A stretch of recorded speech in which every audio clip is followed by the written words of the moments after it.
Friends, இன்றைக்கி நம்ம சேனலில் ஒரு சூப்பரான டிப்ஸ் எல்லாம் எடுத்துகிட்டு வந்திருக்கேன். டிப்ஸை கடைசி வரைக்கும் பாருங்கள், ரொம்ப யூஸ்ஃபுல்லாக இருக்கும். உங்கள் ஃப்ரெண்ட்ஸ்க்கெலாம் ஷேர் பண்ணி விடுங்க.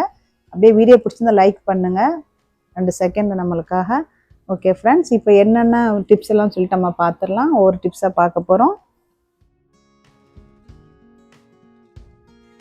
உப்பு, கல் உப்போ சாதா உப்போ எந்த உப்பாக இருந்தாலும் நீங்கள் வந்து பிளாஸ்டிக் பாக்ஸில் போட்டு வைக்கக்கூடாது. பிளாஸ்டிக் பாட்டிலில், இந்த பிளாஸ்டிக் பாட்டிலில் போட்டு வச்சோம்னா அது வந்து இதில் கெமிக்கல் சேஞ்ச் ஆகி இது பிளாஸ்டிக்லாம் இலகி அது நம்மளுக்கு நோய் உண்டாக்கும்.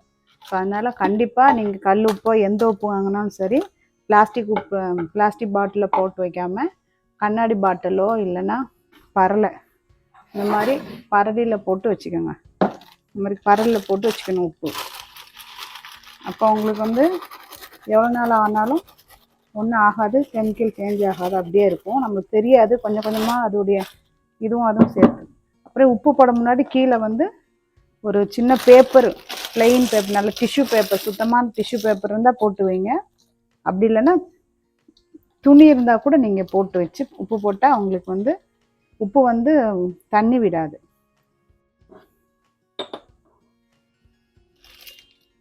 ஸ்கூலுக்கெலாம் பாட்டில் கொடுத்து விடும்போது பாட்டில்னு பார்த்திங்கன்னா ஒரே மாதிரி மூடி போட்டு கொடுத்து விட்டோம்னா காணா போயிடும். நான் என்ன பண்ணுவேன்னா பாட்டில் வந்து மூடியே ஒரே மாதிரி பாட்டில் நம்மகிட்ட இருக்கும் இல்லையா, மூடி சேஞ்ச் பண்ணி இந்த மாதிரி மாற்றி கொடுத்துட்டிங்கன்னா காணா போனாலும் யாரும் எடுக்க மாட்டாங்க, சீக்கிரமாக கண்டுபிடிச்சி எடுத்துடலாம் யார் கையில் வச்சுருந்தாலும். இந்த மாதிரி ட்ரை பண்ணி பாருங்கள், ரொம்ப யூஸ்ஃபுல்லாக இருக்கும். இந்த மாதிரி ஒரே மாதிரி பாட்டில் ஸ்கூலுக்கு வாங்கி வச்சுருப்போம், இந்த மாதிரி மூடி மாற்றி போட்டு கொடுத்துடுங்க, காணா போகாது, ரொம்ப யூஸ்ஃபுல்லாக இருக்கும். யூஸ் பண்ணி பாருங்கள்.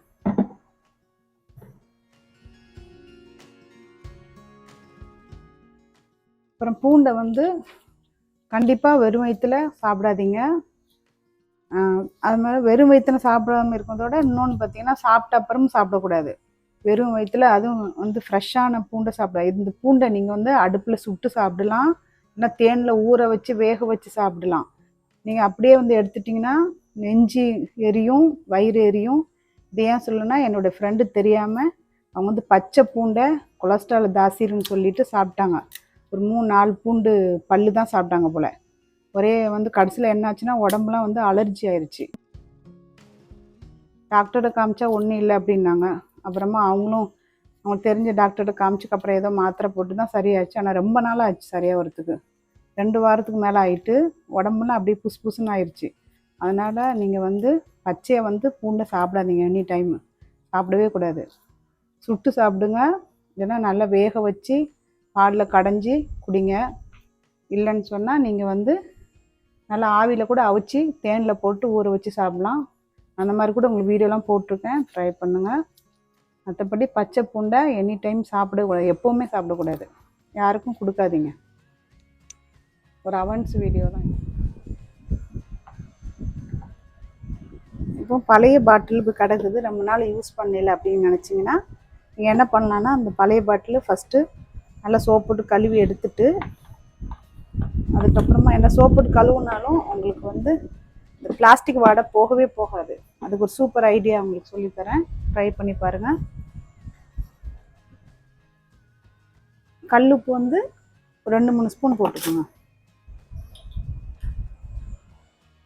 கொஞ்சம் தாராளமாக போட்டு அது கூட கொஞ்சம் லெமன் ஜூஸ் ஊற்றி பாருங்கள். லெமன் ஜூஸ் ஊற்றிட்டு ஹாட் வாட்டர் இருந்துச்சுன்னா ஹாட் வாட்டர் ஊற்றிக்கணும். நல்லா சூடான தண்ணி கொஞ்சம் நிறையவே ஊற்றிக்கோங்க, ஒரு அரை பாட்டிலுக்கு. ரொம்ப கொதிக்க வேணாம், ஒரு கை பொறுக்கிற அளவுக்கு ஊற்றினா போதும்.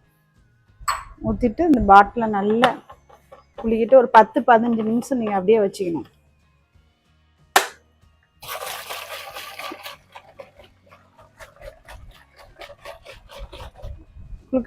குளிக்கிட்டு ஒரு 10-15 நிமிஷம் நீங்கள் அப்படியே வச்சுட்டிங்கன்னா போதும். இந்த பிளாஸ்டிக் வாடை அப்படியே போயிடும். அதுக்கப்புறம் நல்லா சோப்பு போட்டு அலசி எடுத்துகிட்டு யூஸ் பண்ணால் இந்த பிளாஸ்டிக் வாடை சுத்தமாக இருக்காது. ட்ரை பண்ணி பாருங்கள். அப்புறம் இன்னொரு முக்கியமான விஷயம், நீங்கள் வந்து பிள்ளைகளுக்கு பால் கொடுக்கும் போதோ, யார் பால் குடித்தாலும் சரி, உடம்பு சரியில்லாமல் இருக்கும்போது பால் குடிக்கும் போது பால் குடித்த உடனே காப் சிரப்பு கொடுக்கக்கூடாது. இது பசும்பாலோ எருமை மாட்டுப்பாலோ ஆட்டுப்பாலோ எந்த பாலுமே வந்து மெடிசன் சாப்பிட்டோன்னே இல்லை, மெயினாக வந்து இந்த காப் சிரப் குடித்தோடனே பால் கொடுக்காதீங்க. உடனே குடிக்கக்கூடாது, மிக்ஸ் பண்ணியும் கொடுக்கக்கூடாது, தப்பு. ஏன்னா இது வேறு கெமிக்கல், இது வேறு கெமிக்கல், இது வந்து பாய்சன் ஆயிரும். அதனால் பால் குடிச்சிட்டு 3/4 மணி நேரம் 1 மணி நேரம் கழித்து தான் நீங்கள் காப் சிரப்பு கொடுக்கணும். ஏன்னா காப் சிரப்பு கொடுத்து 1/2 மணி நேரம் 3/4 மணி நேரம் கழித்து தான் நீங்கள் வந்து பால் கொடுக்கணும். சரிங்களா? அது எப்போ ஞாபகம் வச்சுக்கணும். உங்கள் ஃப்ரெண்ட்ஸ்க்கெலாம் கூட சொல்லி வைங்க. பிள்ளைகளுக்கு அதெல்லாம் மிக்ஸ் பண்ணியும் கொடுக்கக்கூடாது, ஞாபகம் வச்சுக்கோங்க. ஏன்னா காப் சிரப்லாம் யாருக்கும் கொடுக்காதீங்க, பாலோடு சேர்த்து தனியாக தான் கொடுக்கணும்.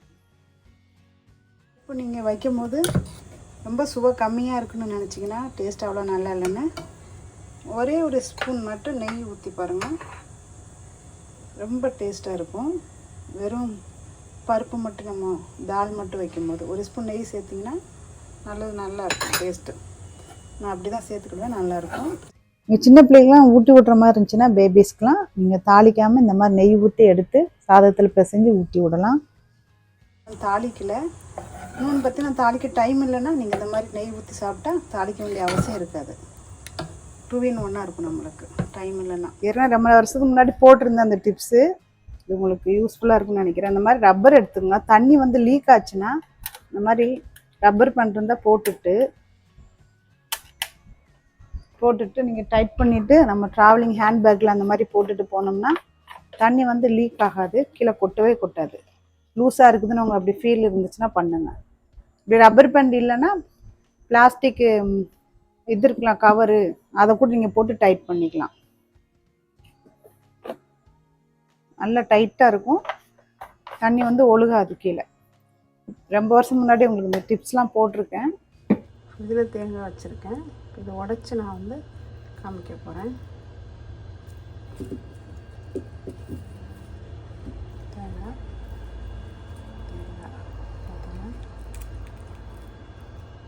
பால் மாதிரி இருக்குது. இந்த ஐஸ் வந்து உறைஞ்சி நீங்கள் தேங்காய் வெளியூருக்கெலாம் போனீங்கன்னா ஃப்ரிட்ஜில் இந்த மாதிரி தேங்காய் போட்டு போயிடுங்க. போட்டுட்டு அதுக்கப்புறமா நீங்கள் ஒரு 1/2 hour வெளியே எடுத்து வச்சிட்டிங்கன்னா உடைக்கும் போது இந்த மாதிரி தேங்காய் தண்ணி வந்து இந்த மாதிரி பால் மாதிரி ஆகிரும். எடுத்துகிட்டு நம்ம கீற்று போட்டோம்னா சூப்பராக வந்து கலந்து வந்துடும். பார்த்திங்கன்னா எவ்வளோ சூப்பராக இருக்குன்னு. இதை நீங்கள் வந்து நார்மலாக தேங்காய் தண்ணி ஃப்ரிட்ஜில் வச்சுட்டு ஐஸ் பாக்ஸில் ஊற்றி சின்னதாக எடுத்து முகத்தில் நம்ம தேய்ச்சிட்டு வந்தோம்னா டெய்லி நல்லா வந்து ஸ்கின் வந்து அலர்ஜிலாம் சரியாகும், சின்ன பருவு கூட சரியாகும். நல்லா வந்து குளிர்ச்சியாக வச்சுக்கிறோம் முகத்தை, ஸ்கின்னை வந்து நல்லா டேக் கேர் பண்ணும். கண் கெட்டிலாம் நீங்கள் தேய்ச்சிங்கன்னா நல்லா அந்த கருவளையெல்லாம் கம்மியாகும். ட்ரை பண்ணி பாருங்கள்.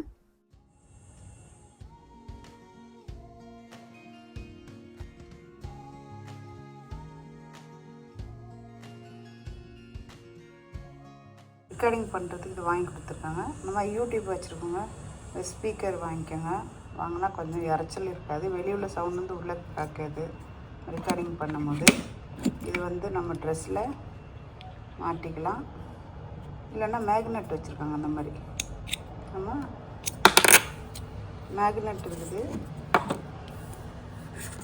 பின்னாடி ட்ரெஸ்ஸில் கூட ஒட்டிக்கலாம். பார்த்திங்கன்னா இந்த மாதிரி வருது. ஒரு ஸ்பீக்கர் யூஸ் பண்ணால் போதும், நம்மளுக்கு 2 ஸ்பீக்கர் தேவைப்படாது. 2 வச்சுருக்காங்க. ஸோ நீங்கள் சார்ஜபிள் தான், ஒரு நம்ம ஃபோன் சார்ஜ் பண்ணுற மாதிரி சார்ஜபிள் கொடுத்துருக்காங்க. இந்த மாதிரி வாங்கிக்கோங்க, இதில் உதவியாக இருக்கும். இதில் பிராண்டு நான் உங்களுக்கு வந்து இதில் வீடியோவிலே அப்லோட் பண்ணுறேன். விலை ரொம்ப கம்மியாக இருக்குது, சீப்பாக இருக்குது. நம்ம சார்ஜ் வந்து இப்படி இதில் போட்டுக்கணும்.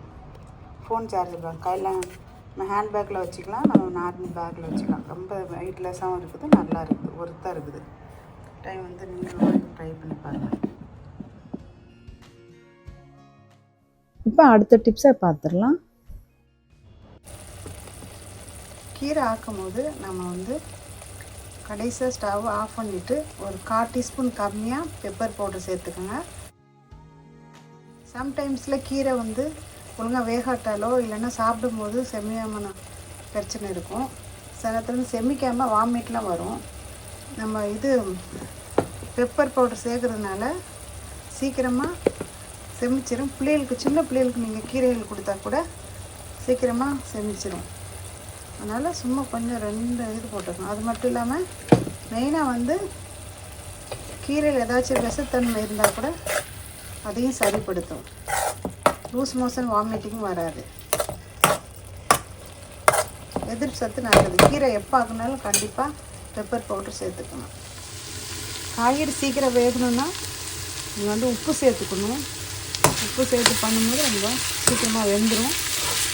ஃபாஸ்ட்டாக வேலையை முடிஞ்சு நம்ம டேஸ்ட்டும் மிச்சமாகும், டைமும் சேவ் ஆகும். இப்போ இதுக்கு நம்ம தேவையான அளவுக்கு உப்பு போட்டுக்கலாம். நான் காய் போட்டோன்னு எப்பவுமே உப்பு போட்டுருவேன். உப்பு சேர்த்த உடனே சீக்கிரமாக காய் வெந்துடும் ஃபாஸ்ட்டாக.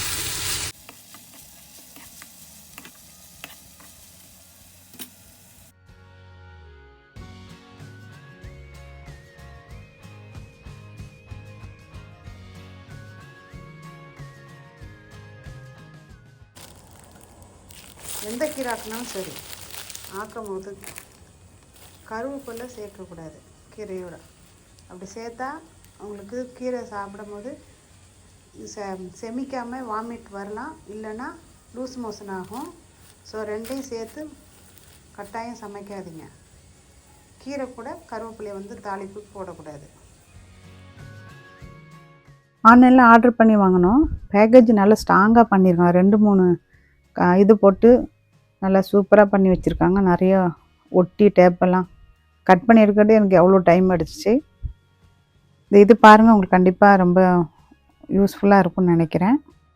நான் வீடியோ எடுக்கிறதுக்கு வந்து ஸ்டாண்டு வாங்கினேன். என்னோடய ஸ்டாண்ட் வந்து உடஞ்சி போச்சு. ரொம்ப நல்லா இருக்குது இந்த மாடலு. பார்த்திங்கன்னா நல்லா சீப்பாகவும் இருக்குது, அதே நேரத்தில் நல்ல ஒர்த்தாகவும் இருக்குது. ஆன்லைனில் தான் வாங்கினோம். அதனால் சரி உங்களுக்கு காமிக்கிறேன். யாருக்காச்சும் இந்த மாதிரி ஸ்டாண்டு தேவைப்பட்டுச்சுன்னா வாங்கிக்கோங்க. இந்த மாடல் பார்த்து வச்சுக்கோங்க, உங்களுக்கு நல்லா யூஸ்ஃபுல்லாக இருக்கும்னு நினைக்கிறேன். இது எல்லா டைப்லேயுமே வந்து நல்லா இதாக இருக்குது. நம்ம வந்து அது மாற்றி வச்சுக்கலாம். எந்த மாதிரி எடுக்கணும்னு நினச்சாலும் அந்த மாதிரி ஸ்டாண்டு மாதிரி இதுக்கு இருக்குது. வெளியூருக்கு எங்கேயும் போகிற மாதிரி இருந்தால் கூட நம்ம நார்மல் லக்கேஜ் பேக் இருக்குது, அதில் கூட நம்ம வச்சு எடுத்துகிட்டு போகலாம். நல்ல சின்னதாக சுருக்கி வச்சுக்கலாம். நல்ல மாதிரி வச்சுருக்காங்க. பாருங்கள், இப்படி தான் இருக்குது. நல்ல ஒருத்தாக இருக்குது. நம்ம எல்லாத்தையும் எடுத்துகிட்டு எல்லாம் ஃபிக்ஸ் பண்ணி வச்சு காமிக்கிறேன் பாருங்கள்.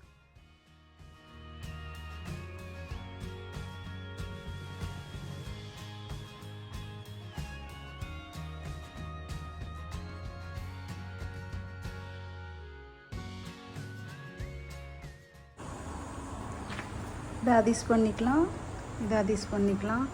இதே நம்ம தேவைக்கு சுற்றிக்கலாம், இதையும் தேவைக்கு சுற்றிக்கலாம். எங்கே பார்த்திங்கன்னா இங்கேயும் நல்லா இது பண்ணிக்கலாம். இங்கே மேலே எது வேணால் அது மாட்டிக்கலாம். இதை கழுத்திட்டு வந்து இங்கே எடுத்துட்டு மாட்ட முடியும். நல்ல இது வச்சுருக்காங்க. அப்புறம் இது வந்து இப்படி வச்சுக்கலாம், இப்படி இருக்கலாம் அந்த மாதிரி. அப்புறம் நல்லா ஒசத்தி இப்படி பார்த்துக்கலாம். அப்புறம் சைடில் எடுத்து வச்சுக்கலாம். எந்த ஆங்கிள் வேணுமோ அதுக்கு இது வந்து அதிஸ் பண்ணும். தேவைக்கேற்ற மாதிரி நமக்கு அதுக்கேற்ற மாதிரி மாற்றிக்கலாம். இதையும் அதிஸ் பண்ணிக்கலாம். சைடு வாக்கில் உள்ளது இந்த மாதிரி கிடச்சிச்சின்னா வாங்கிக்கோங்க. இதை வேணாண்டா நம்ம திருப்பி இந்த மாதிரி இப்போ நம்ம முடிஞ்சிட்டு மடக்கி வைக்கணும்னா அப்படி மடக்கி வச்சுக்கலாம். சின்னதாக வைக்கலாம். இதை லூஸ் பண்ணோம்னா இப்படி சின்னதாகி அப்படி குச்சி மாதிரி ஆயிரும். ஸோ ரொம்ப யூஸ்ஃபுல்லாக இருக்குது. நீங்களும் வீடியோலாம் எடுக்கிற மாதிரி இருந்துச்சுன்னா இந்த மாதிரி வாங்கிக்கோங்க. வெப்சைட் வேணால் உங்களுக்கு வந்து கமெண்ட் பாக்ஸில் என்ன டிஸ்கிரிப்ஷனில் வந்து கொடுக்குறேன். ரொம்ப சீப்பாக தான் இருக்குது. வாங்கி பாருங்கள், வாங்கி யூஸ் பண்ணி பாருங்கள். அப்புறம் பிளாஸ்டிக் டப்பாலையும் புளி வைக்கக்கூடாது. நல்லதில் கெமிக்கல் சேஞ்ச் ஆகி வரும். புளி வந்து வைக்காதீங்க. புளி இருக்குல்லையே அப்படி. அப்புறமா கடையில் தந்தாலும் இந்த பிளாஸ்டிக்கை நீங்கள் ரிமூவ் பண்ணி எடுத்துகிட்டு இதில் போடணும். ஆனால் பிளாஸ்டிக் பேக்கில் வைக்கக்கூடாது. பிளாஸ்டிக் டப்பாவில் அதே மாதிரி சில்வர் டப்பாலையும் வைக்கக்கூடாது. சில்வர் டப்பாவில் வச்சோம்னா இந்த புளி வந்து துருள், இது வந்து புளினால் துருள் பிடிக்கும் உள்ளக்க. அப்புறம் வீணாக போயிடும். இது வந்து நம்ம இது ஏன்னா ஏற்கனவே இது வந்து குவாலிட்டி சரியில்லைன்னு வச்சுக்கோங்களேன். நார்மலாகவே துருள் பிடிக்கும். நம்ம ரொம்ப நாளாச்சு நல்ல குவாலிட்டின்னு தான் ஒன்றும் செய்யாது. சில கடையில் வந்து ஏமாத்துறாங்க. நல்ல ஒழுங்கான இது பாத்திரம் தர்றதில்லை, காசு மட்டும் நிறைய வாங்கிடுவாங்க. அதனால் துருள் பிடிச்சிடும். நல்ல அப்படி இருந்தால் கூட நம்ம இந்த மாதிரி சில்வர் பாத்திரத்தில் போடக்கூடாது. பிளாஸ்டிக் பாத்திரம் சில்வர் பாத்திரம் போடக்கூடாது. புளி மட்டும் இப்போ 2லையும் நம்ம போட வேண்டாம். இப்போ அதுக்கு பதிலாக நீங்கள் எதில் போடலான்னா இந்த மாதிரி பரலை கண்ணாடி பாட்டில் எடுத்துக்கோங்க, இல்லைன்னா பரலை எடுத்துக்கோங்க. எடுத்துட்டு நம்ம இதை ஃபுல்லாகவே நம்ம பிளாஸ்டிக்கை எடுத்துட்டு, மோஸ்ட்லி எல்லோரும் இப்படி தான் எடுப்பாங்க. பிளாஸ்டிக் எடுத்துடணும். கடையிலேருந்து வாங்கிட்டு வரோம் இல்லையா, இப்போ அவங்க பார்சலுக்கு வேண்டி வைப்பாங்க. இந்த மாதிரி வச்சுட்டு மூடிட வேண்டியதான். இப்படி வச்சுக்கோங்க. சரிங்களா? வச்சுட்டிங்கன்னா உங்களுக்கு அப்படியே இருக்கும். புளி வந்து கெட்டு போகாது எத்தனை வருஷம் ஆனாலும். நீங்கள் பார்த்த எல்லா டிப்ஸும் உங்களுக்கு பிடிச்சிருக்குன்னு நினைக்கிறேன். பிடிச்சிருந்தா வீடியோவை சப்ஸ்கிரைப் பண்ணிக்கோங்க, லைக் பண்ணிக்கோங்க, அப்படியே பெல் ஐக்கான் ப்ரெஸ் பண்ணிக்கோங்க. நான் போடக்கூடிய ஒவ்வொரு வீடியோ உங்களுக்கு நோட்டிஃபிகேஷனில் வரும். வீடியோ பிடிச்சிருந்தா ப்ளீஸ் லைக், சப்ஸ்கிரைப். மீண்டும் நல்ல வீடியோ சந்திப்போம். தேங்க்ஸ் ஃபார் வாட்சிங் ஃப்ரெண்ட்ஸ்.